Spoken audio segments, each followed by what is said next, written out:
Anak komedian Isa Bajaj jadi korban kekerasan di alun-alun Magetan.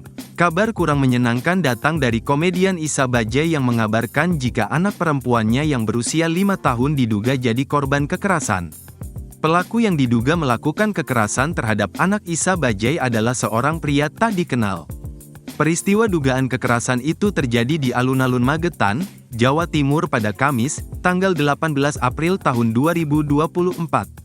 Isa juga sempat mengunggah cerita tersebut di Instagram pribadinya. Dalam unggahan tersebut, Isa Bajaj memajang potret bersama putri ciliknya. Diceritakan Isa Bajaj anaknya itu tiba-tiba menangis sepulang dari aktivitas mengaji. Putri Isa Bajaj bercerita ia ditendang oleh seorang pria yang disebutnya sebagai kakak cowok. Mendapati hal ini, Isa Bajaj bertindak cepat dengan langsung membawa putrinya ke fasilitas kesehatan. Dalam Instagram story yang ia buat, ia tampak berada di IGD sebuah rumah sakit. Isa Bajaj juga langsung meminta visum sebagai bukti kejadian yang dialami putrinya.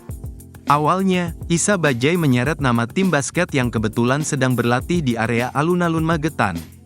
Namun pada Kamis malam, Isa Bajaj meralat unggahannya itu. Ia meminta maaf karena sempat menuduh tim basket tersebut. Setelah ditelusuri, ternyata kejadian yang dialami anaknya berlokasi jauh sebelum arena latihan basket. Isa juga mengungkapkan kondisi putrinya kini sudah lebih baik, namun masih belum mau buang air kecil.